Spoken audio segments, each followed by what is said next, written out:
welcome to Take a Break. I think that potentially this is going to be our last one for this lockdown, because obviously with schools going back next week, that means that Sue and I will be going back into schools as well. So I think potentially this is going to be our last one. Hopefully, technical problems like we did last week, and that Sue is just about to join me. Oh, hello. Made it.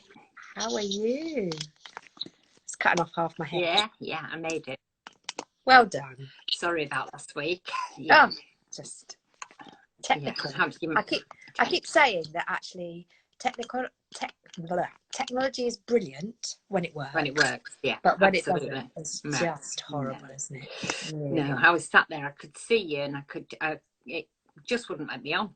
So it was like, and you know what I'm like with technology, I can't find a way around it. It either works the way I know it works, or it doesn't work at all. So yeah. But we're here today. We are, I think probably our last one. Yeah. Especially if, because life goes back to normal a bit next. Well, no, schools go back next week. Yeah, sorry about that. And I always think we align ourselves with PE with Joe, don't we? And PE with Joe stops tomorrow. Yeah, I think we're as good as PE with Joe. Can you imagine us doing PE? No, I'm not saying that's our forte, but I think we're as good as him, definitely. Yeah. Well, we're offering a service during lockdown. I think that's the bit.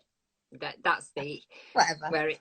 That where the similarity ends? Probably. Well, I haven't got a beard. Well, not yet. Yeah, no, so. I'm cultivating one, I think. Me too. Yeah. So how are you? Good, but last one. We said that we've been here before, though, haven't we? Yeah, we have. Yeah, and then it all came back again. Well, hopefully it's not going to come back. This is going to be the last one. Hopefully, things are in place now that we'll carry on and things will improve and we'll get back to some kind of normality again, which will be good. And hopefully we've all learnt lots and grown lots during lockdown. That's the hope, isn't it? And, well, hopefully not outwards. Not grown that much. grown emotionally. Yeah. Self-realisation and all of those self-care and all those kind of things. Hopefully. People have done. And not grown out too much. Yeah, so that none of your clothes fit anymore. Yeah, God, yeah. I think there'll be a mass now. People will start dieting like mad now, won't they? So go back to the gyms when they open. When we come out of lockdown totally in June, you're recognisable again, aren't you? So yeah. And we thought, didn't we? We did so we're great exponents of Action for Happiness. We volunteer and run a group for them. And if anybody hasn't joined us before, they won't have heard of Action for Happiness, but if you have joined us before, you definitely will have heard us talking about them. They produce a really lovely calendar every month, don't they? And we thought actually we'd spend some time today just talking about their calendar for this month, because it just seems really apt, doesn't it, at the moment? Yeah. It's all about Mindful March, isn't it? It is, yeah. Yeah, which is really, and the whole calendar's lovely, isn't there? They're always lovely, though, aren't they? Yeah. I think every one that comes out, we say this is my favourite. Oh no, this is definitely my favourite, though. I don't know why. I like last month. Oh, did you? I know. February.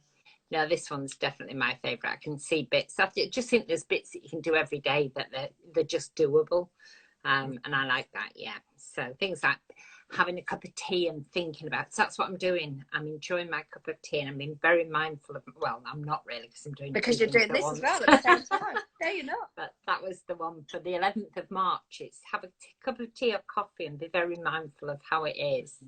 Yeah. So I really like them. So yeah. So we're going to talk about. To say, I actually did. We did our group last night, didn't we? And one of the things that we talked about was different ways to be mindful and how can you make sure that you're in the present. Because I think one of the things about mindfulness is that it's supposed to be intentional.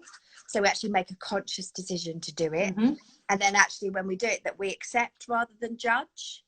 And I think that they're the two important components, aren't they? So, absolutely. And I said last night that I was going to set an alarm on my phone so that at some point during, because I don't think I'm very good at being mindful. I think I'm too busy thinking about what the next thing is going to be that I've got to do on, to do. you know, my diary and all that sort of stuff. So I think loads of us are like that, though, aren't we? Yeah. Absolutely. Well, life is fast, isn't it? Fast paced. Yeah. There's lots going on. We're very busy all the time. So, but I didn't set my alarm. I didn't set an alarm because I forgot. It's no good, is it? But that's very nice. I'm honest. Yeah. But I did decide that I was going to go out for a walk today. And I went out for a walk, and I actually stopped when I was out walking and did 5, 4, 3, 2, 1, and made an intentional and conscious effort to do 5, 4, 3, 2, 1. Because I thought, actually, we talk about it all the time, don't we? And that is a really good way to be mindful, isn't it? It's about using all your senses. So anybody who doesn't know, this is going to test us, isn't it? What you do is you stop. Well, you did it this morning, so it should be fine. I know, I should know, shouldn't I? So, and you look around and you tick off in your mind 5 different things that you can see around you. Then you think about what are the 4 different things that you can hear. And then 3 different things that you can feel. And one of the things that I could feel was, oh my goodness, that wind's quite cold. Yeah. Surprisingly, colder than I thought it was going to be. This morning. 2 different things that you can smell. And I struggled with that. It's quite hard, isn't it, sometimes? It is outside, unless you're... Unless somebody's cutting the grass. Or you're near a flower, or you're on a busy road and you can smell exhaust fumes. You know, that's probably about it, isn't it? Yeah. And then one thing that you can taste or remember that you like the taste of. So yeah, I actually did it. I actually stopped on my walk on the pavement on a road, and actually and anybody going past must have thought, what is she doing? She looks like a ridiculous idiot. But I did 5, 4, 3, 2, 1, and I thought, I'm going to do it. So I'm very proud of myself. Yeah. I walked to the shop this morning just to get a few bits, and I must admit I didn't do 5, 4, 3, 2, 1, but I did consciously look at what was around me, and the buds are out on a lot of the plant, bushes and things, and that was nice, and just noticed that. And also the other bit I noticed was the cold. But even just doing that, by noticing that, you're actually just bringing yourself into the present, because I could have just been thinking about what I was going to buy in the shop, whereas it stopped me for a moment and just made me look round and be consciously aware. So I agree. But we learned lots of different techniques last night, didn't we? Lots of different tips. Were really good. The one I said I'd take on board was the one where, just as you're going along and you're on that pace and you're just moving from one thing to the next, was to actually breathe.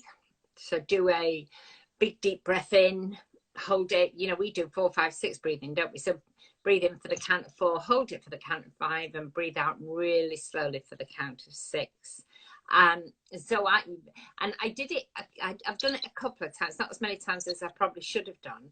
But one of the other ones I picked up on, I was really, and it was fascinating last night, was mindfully washing up. Yeah, and this morning I actually thought, just concentrate on what you're doing. Concentrate on the bubbles and the water and the actual washing of the plates, and that was really impactful. It was great. I actually quite enjoyed it. It really does. It was really good. I did at that point. It won't happen that often. So. No. Because I think that's the other thing, isn't there? That lots of people think that mindfulness is about meditation, and I think there is, yes, meditation is a form of mindfulness, but that doesn't have to be the only way to do it. And I think there's a lot of research that's coming out, isn't there, to say that being more mindful has a massive impact in all different areas of your life. That it's about it's benefits all areas, like our physical and mental well-being, our relationships, performance at work. There's been some studies done about how it impacts on children in schools, and there's even been a study which says that they think that it prolongs life. Wow. In the elderly, that actually doing some mindfulness in the elderly, it really helps to give them more longevity. So I think it is. The other thing that I really liked when I was reading up a little bit about it, it said that actually once you've learned mindfulness, and it is about practice, because it's a bit like your brain is a muscle, isn't it? And you have to practice, and the more that you practice, the easier it becomes. But it says that once you've learned it, it actually has a transmitting quality. So over time, the benefits increase, and with practice, it spreads to all other areas of our daily lives. So I think that's really nice, isn't it? That if you do it, that it just has, you know, a positive impact on the rest of your bits of your life. That's really good. Yeah, definitely. Well, there was some really good, I mean, one of the things, and just talking about older people a bit, and and awake, but there was a gentleman on our group last night who was talking about the fact that some mornings he finds it really, really hard to get out of bed, just what's, to find anything positive. And to find anything positive about the day. And he does red zone and green zone. And red zone being not positive and green zone being more positive, or more, of the bits you like in life. And he said sometimes when he wakes up, he feels like he's in a real red zone. But then he has to think about how he can move himself into the green zone and what he can do to find. And he often finds that doing some mindfulness or meditation helps him just move into that green zone, and just having your life so it's actually red zone and green zones, and trying to get yourself into more green zones. It was fascinating listening to him actually work out, because he obviously didn't. He said some mornings there's nothing to get up for, but actually by doing it and seeing that he could move into a green zone, it really helped him deal with life. And I thought it was a lovely way of just describing how there are good places in your life that you just need, there are some good bits and you just have to get to them, and meditation and mindfulness can really help with that. Definitely.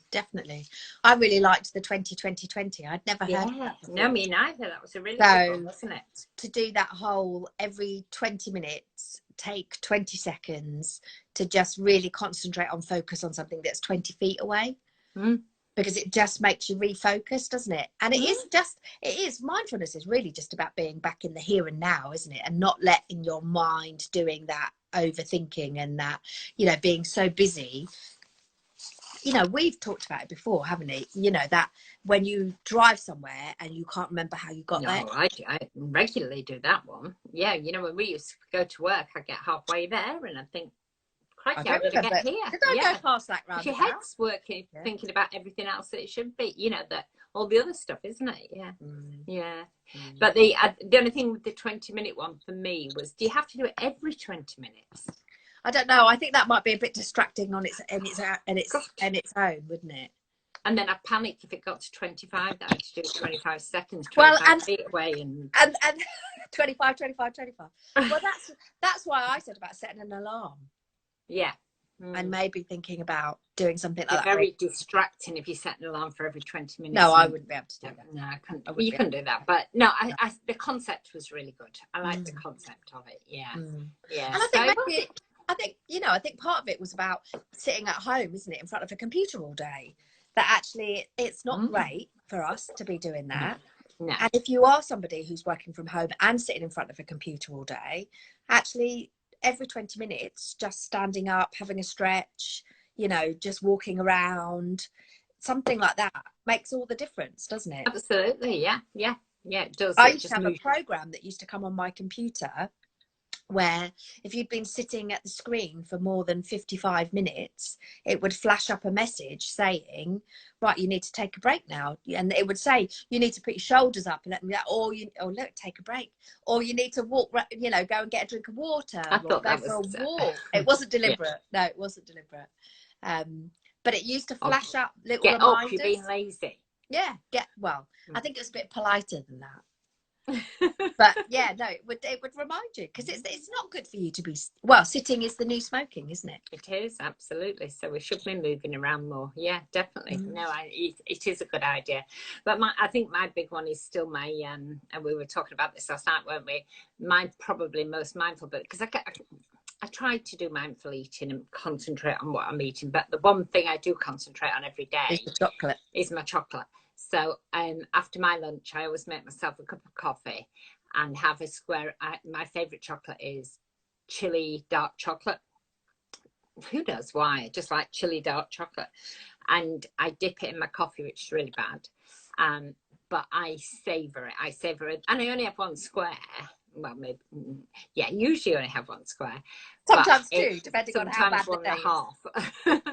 And but it's just that savoring that. I really concentrate on that, and that actually is what mindfulness is about, isn't it? Just savoring the moment and enjoying the chocolate and just being in the moment with it, and that's probably the most mindful I am. Which is scary, isn't it, when it's over a piece of chocolate? But yeah, it is just finding those moments where you can do it, isn't it? Yeah.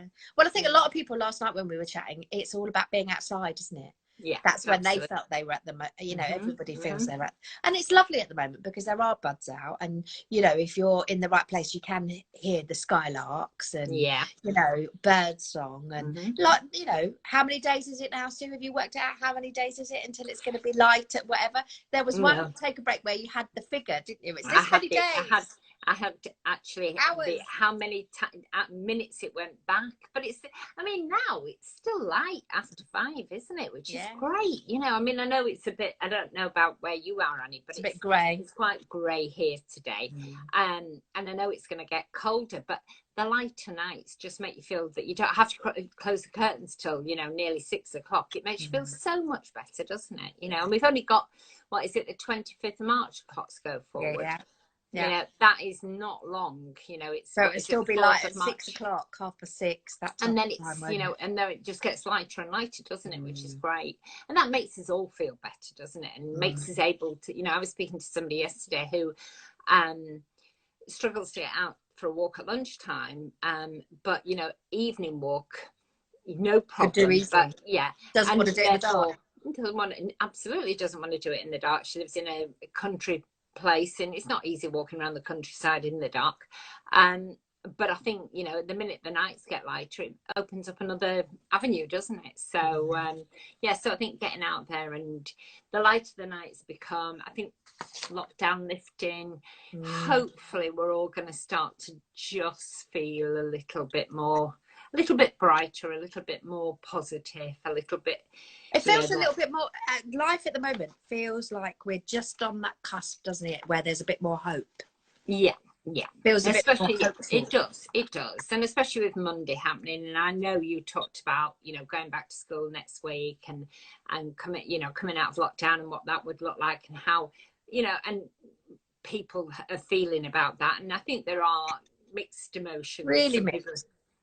Some people are quite anxious about it, aren't they? They've been in lockdown, might not have what they wanted, but actually at least they felt safe there, and coming out of it they don't particularly feel safe. So I think there is a mixture of emotions with certain people, but I think for the majority of people coming out of it is good.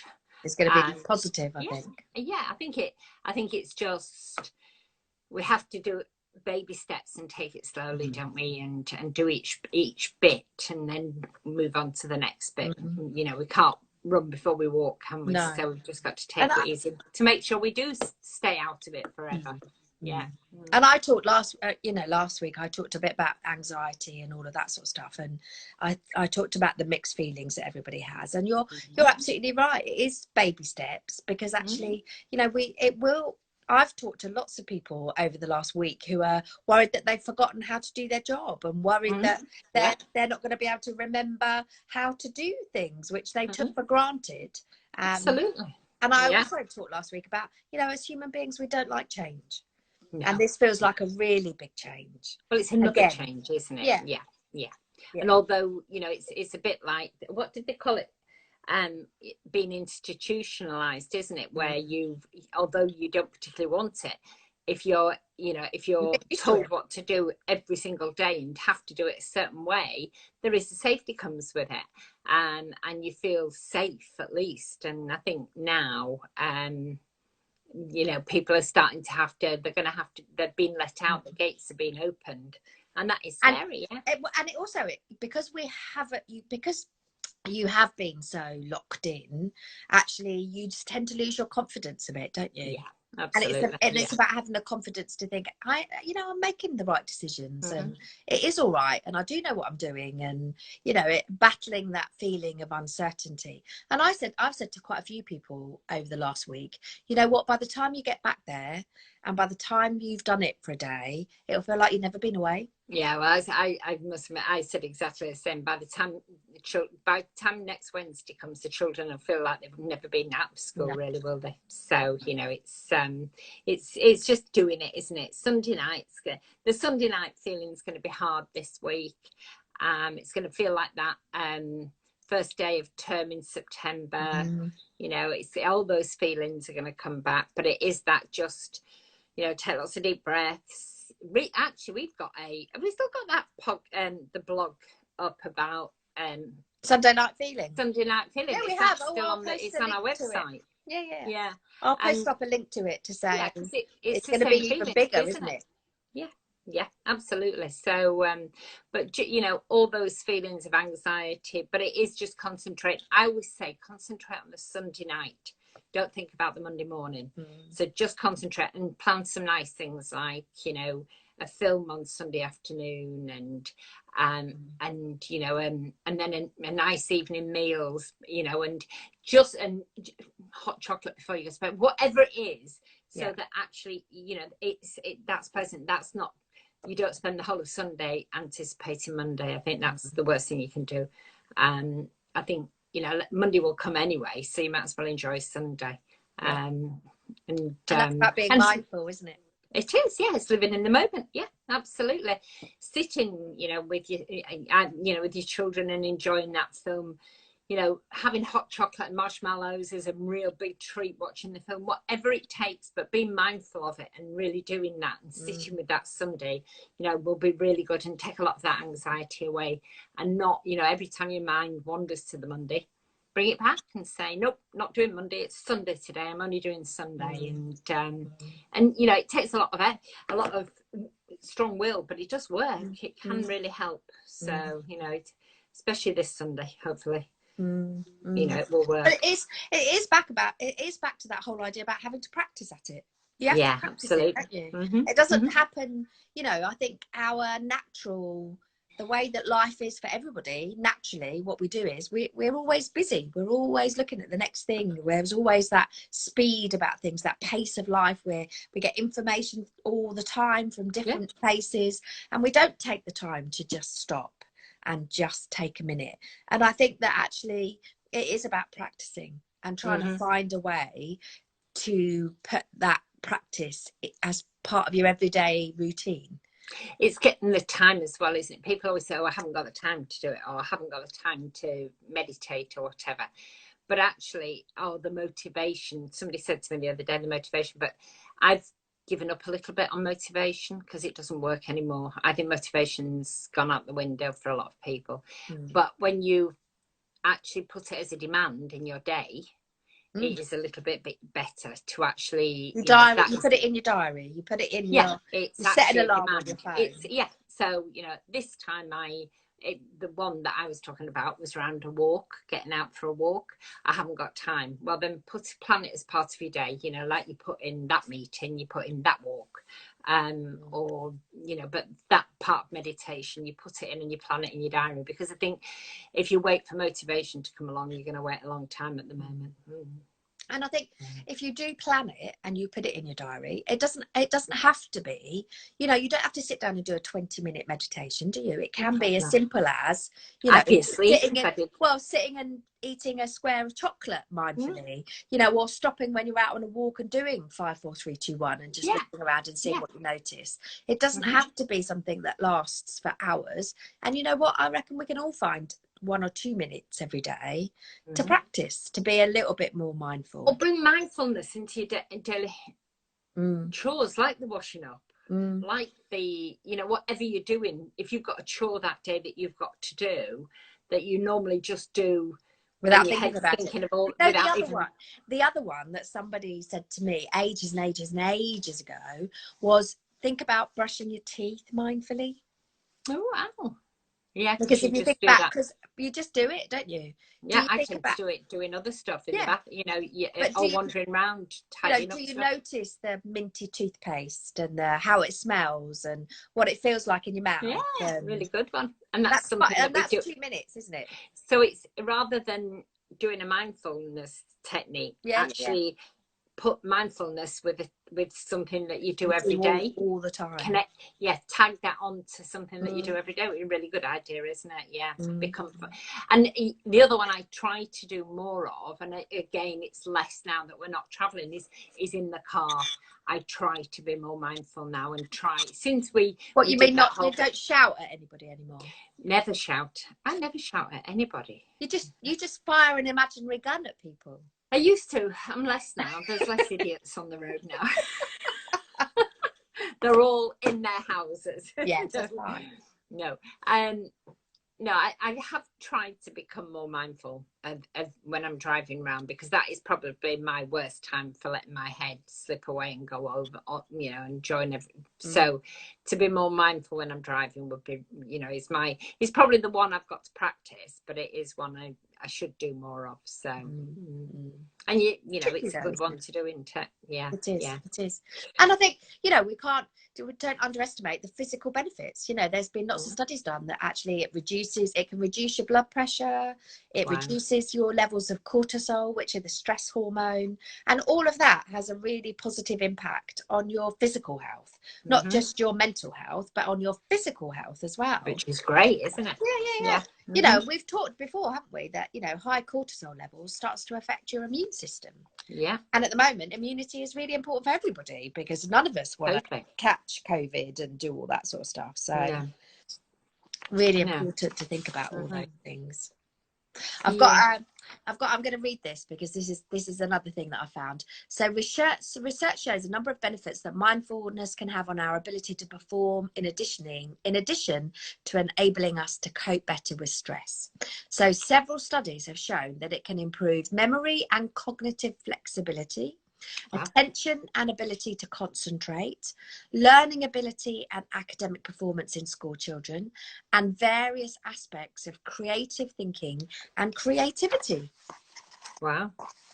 So really, all those children coming back into school, if mindfulness was just done, you know, that'd be a great thing to do, wouldn't it? As the start of a new chapter, because it is a new chapter, to actually introduce mindfulness. And I'm sure a lot of schools do it, and don't get me wrong, but to you know, just getting children to focus. It should be compulsory. Yeah.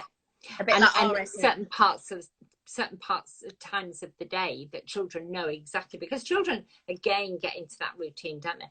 But to do some really small mindfulness activities, you know, 3 times a day in school would be, you know, massive. As they come in the morning, after break, after lunch. Can you imagine the increased learning and the difference would be amazing. And it doesn't have to take long. It just has to take a few minutes, or even, you know, it doesn't have to take long at all. And children learn it very, very quick, don't they? It would be great, absolutely great. So if we've got any teachers that are listening or going to listen, then maybe just taking that into school might be, you know, helpful. Really, I mean, we talk about it all the time, don't we? Because we talk about our glitter mind, don't we? Yeah. You know, when the glitter's all over the place, you can't learn. So, and actually mindfulness is another way of thinking about how to get the glitter to settle. Yeah. However you do it, but you know what, we need to let the glitter settle. Finger breathing for the little ones, quite mindful, isn't it? Because you're actually tracing around your hand and you're breathing, so you're concentrating. Now, what does it take? Second, a minute, not even that sometimes. No. But those kind of things, just doing 5, 4, 3, 2, 1 as you come back in the classroom, you know, those kind of things, just doing those as they come back in would be amazing. And there's lots more out there, isn't there? There's dragon breathing last night. Yeah, it was really interesting, wasn't it? You breathe. I can't do it on here because you can't see. You put your arms up, don't you? So they're dragon wings as you breathe in, and then you bring your arms back in again and give yourself a hug. But as you breathe as you breathe out, you imagine you're breathing out all the fire of the dragon. Yeah. I love that one. Kids would love that. And we had a teacher on last night that said she would take that back into school, didn't she? But real great imagery for kids. They would really excellent. like it. They can all be dragons, can't they? Which is great. So no, hopefully we'll have some more mindfulness in schools when we go back into this new chapter of life, and that is going to look very different for lots of people to begin with, but I'm sure we'll get used to the new norm very quickly, whatever that is. I know that I've been having some conversations with teachers where there's been a real mixed bag about, you know, are we going straight back into learning, or are we actually having some time to, you know, enable students to reconnect with school and remember that school's a safe place and all of that sort of stuff.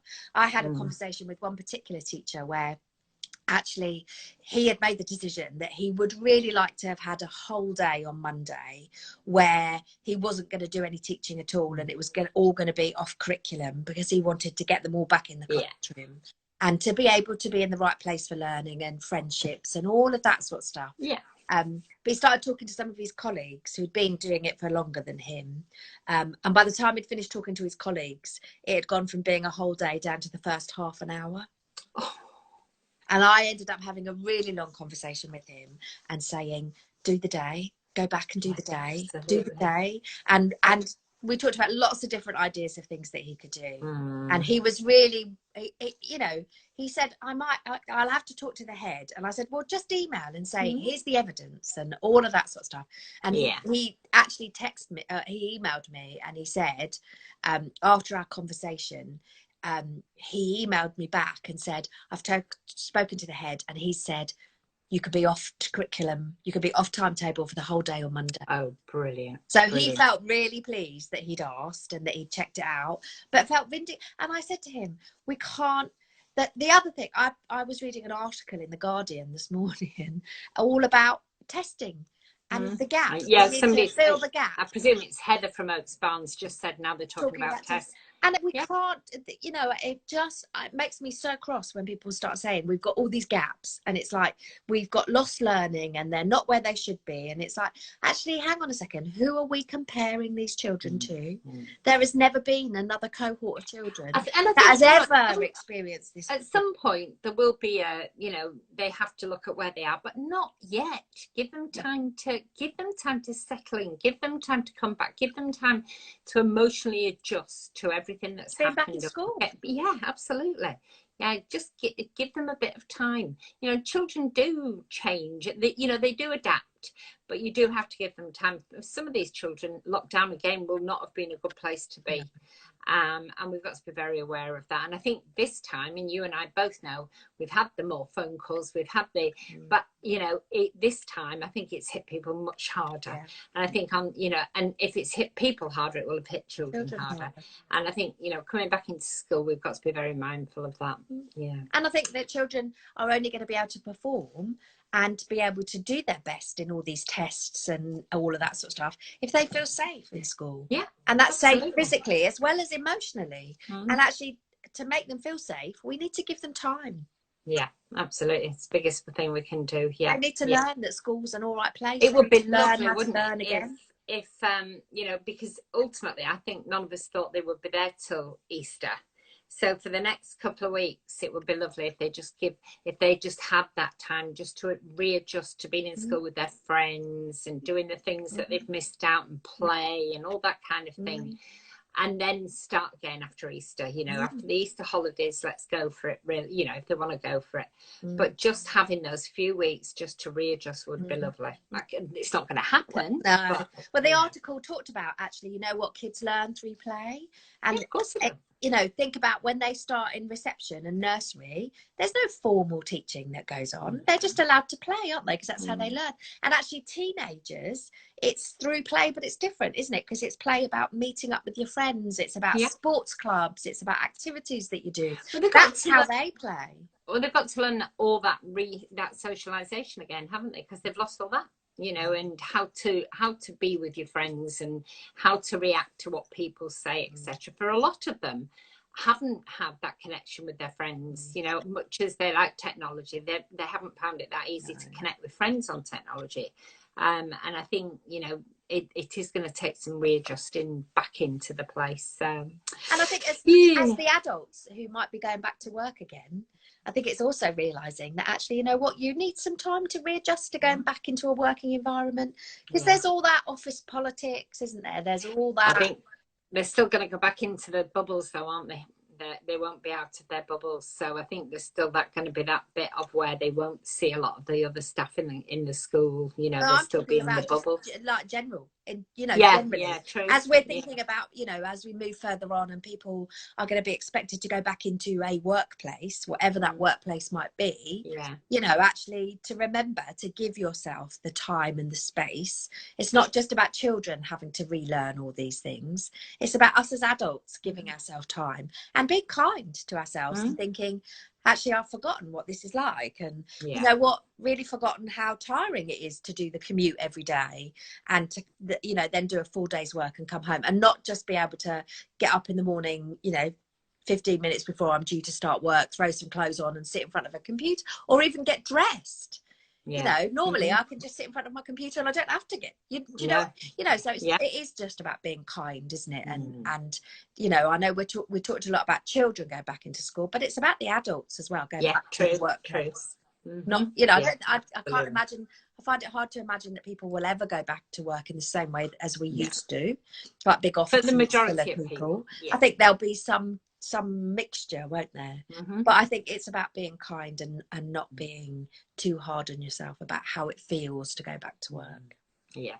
Totally agree. So that's it. This is our last, hopefully, fingers crossed, that we don't do this again, last ever take a break in lockdown. I mean, we might decide to do it for another reason, but you know, as far as take a breaks in lockdown go, this will be the last, hopefully.